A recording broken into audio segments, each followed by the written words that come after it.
नमस्कार दोस्तों, मैं प्रकाश कुमार सैनी प्रैक्टिकल गुरु चैनल में दोस्तों आपका हार्दिक स्वागत। आज आपको बता रहा हूँ बेंच क्रैप मशीन का उपयोग अधिकतर हैवी लोड उठाने के लिए काम में लिया जाता है। यानी कम से कम हम ताकत लगाकर भारी से भारी चीज़ों को उठाने के लिए इस बेंच क्रैप मशीन का यूज किया जाता है। जैसे ट्यूबवेल हुई, ट्यूबवेल के नीचे जो मोटर लगी रहती है वो 400-500 फीट नीचे रहती है। वो उस मोटर को लिफ्ट करने के लिए या ट्रक और जब हैवी वाहनों को उठाने के लिए इस बेंच क्रैप मशीन का यूज किया। ये बेंच क्रैप मशीन किस तरीके से काम करती है, उसके ऊपर कौन कौन से इंपॉर्टेंट पार्ट लगे होते हैं उसके बारे में आज आपको बताऊंगा। वो किस तरीके से वर्क करती है, ठीक है। वेलोसिटी रेशियो बताऊंगा, मैकेनिकल एडवांटेज बताऊंगा और इसकी इफिशियंसी बताऊंगा किस तरीके से ये वर्क करते हैं। तो सबसे पहले इसको बताने के पीछे इसके ऊपर कौन कौन से इंपॉर्टेंट पार्ट लगे रहे तो उसके बारे में आपको जानकारी देता हूँ। तो सबसे पहले ये बेंच क्रैप मशीन है, ये सिंगल परचेज बेंच क्रैप है, एक डबल परचेज बेंच क्रैप भी रहती है, ठीक है। तो सिंगल परचेज है तो ये सबसे ऊपर ये हैंडल रहता है, हैंडल पुली के ऊपर कनेक्ट रहता है। ये पुली रहती है दोस्तों, ये पुली रहती है। इसके बाद रहता है ये एक शाफ्ट रहती है, उसके ऊपर एक पिनियन लगा रहता है। इसके बाद ये पिनियन रहता है, इसके बाद रहता है ये स्पेयर व्हील रहता है, इसके बाद ये वाला रहता है ये लोड ड्रम रहता है। तो इन्हीं सभी का काम की वजह से ही पूरा बेंच क्रैप मशीन काम करता है। अब मैं आप इसकी जब मैं आपको कैलकुलेशन बताऊंगा तो पूरे एक्स वाई सब चीज़ समझाऊंगा, ठीक है। तो सबसे पहले पार्ट्स हुआ, ये पुली हुई, ये पिनियन हुआ, ये स्पेयर व्हील हुआ, ये ड्रम हुआ, लोड ड्रम। अब उसके हमने एक रोप लगा रखी है, देखो इसके ऊपर हमने वेट अप्लाई कर रखा है। अब ये 1 kg का वेट है और इस इधर है आपका, मान लीजिए आपका भी ये मैंने 1 2 3 4 यानी 200 ग्राम वजन इसके ऊपर लगा रहा है और ये 1 किलो है। अब मैं इसके ऊपर जैसे अप्लाई करूंगा तो ये कितना ऊपर उठेगी, यानी मान लीजिए आप 250 ग्राम का लोड लगाने पर 1 kg वजन आप उठा सकते हो। इस तरीके आप 2 kg वजन उठा सकते हो। कितना लोड अप्लाई करने में कितना वजन उठेगा, तो आज मैं आपको पूरा कैलकुलेशन बताता हूँ। तो सबसे पहले आपका वेलोसिटी, तो जिसकी जो वेलोसिटी रेशियो रहता है, वेलोसिटी रेशियो क्या रहता है इसके अंदर जो वेलोसिटी रहता है, तो वेलोसिटी रेशियो किस तरीके से निकालते हैं, तो ये रहता है capital D divided by small d into number of teeth. तो नंबर ऑफ T1 वाले टीथ ये होगा, पिनियन का टीथ रहता है T1, T2 diameter of the pulley capital D, small d diameter of the load drum. इस तरीके से हम वेलोसिटी निकालते हैं। इसके बाद हम मैकेनिकल एडवांटेज निकालते हैं दोस्तों। मैकेनिकल एडवांटेज क्या रहता है दोस्तों, लोड अप्लाई। इसके हम जैसे लोड अप्लाई करेंगे तो कितना लोड उठाता है, कितना लोड लिफ्ट करता है, तो ये मैकेनिकल एडवांटेज रहता है। मैं पूरा कैलकुलेशन करके बताऊंगा। सबसे पहले मैं इसकी रीडिंग लेना चालू करता हूँ, ठीक है। पार्ट्स आपको समझ होगा, पार्ट्स आपको समझने आना चाहिए। अब मैंने इसके ऊपर 1 किलो वेट का अप्लाई किया है। अब जैसे ही मैं इसके ऊपर 50 ग्राम वेट और अप्लाई करूंगा, देखो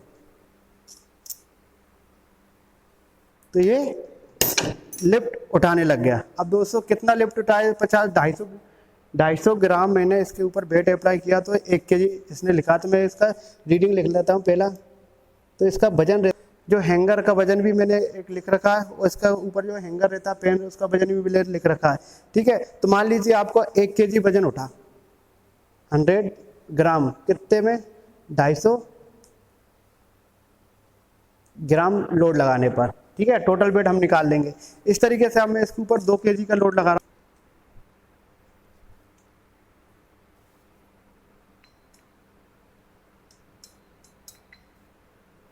2 kg के लोड इसको उठाने के लिए कितना वजन, कितना लोड अप्लाई करना पड़ेगा, 250 ग्राम तो मैंने लगा ही रखा है। एक और वेट लगा के देखो,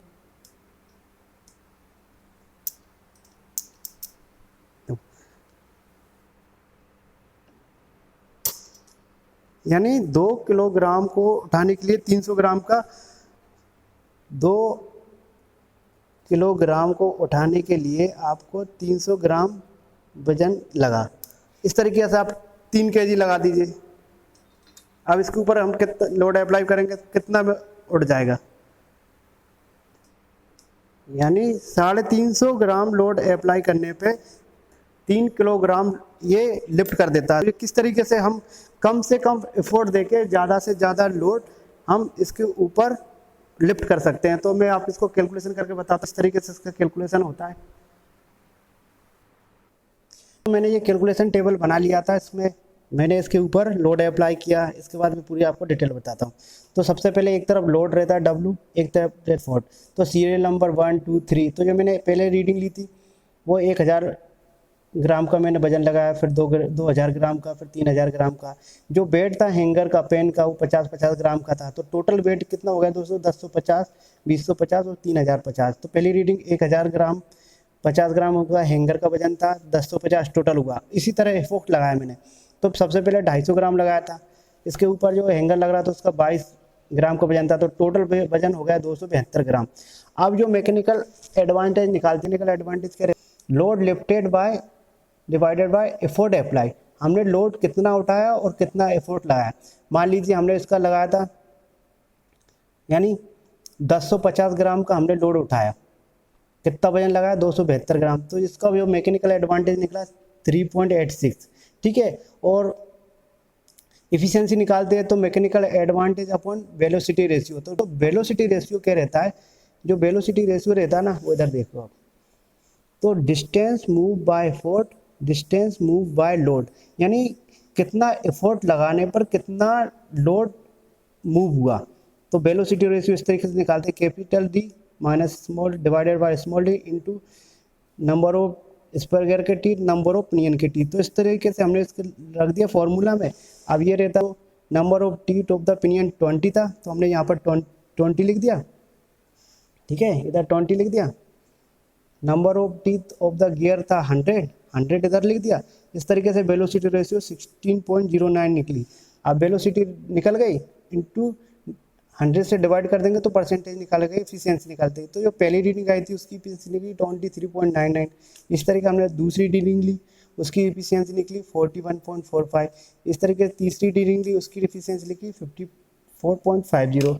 इस तरीके से आप जितना हम इसके ऊपर लोड बढ़ाएंगे उतने ही टाइम पर ये वजन को उठाएगी। तो thank you for watching this video. मैं Prakash Kumar Saini, JP university Guna, Madhya Pradesh. Thank you.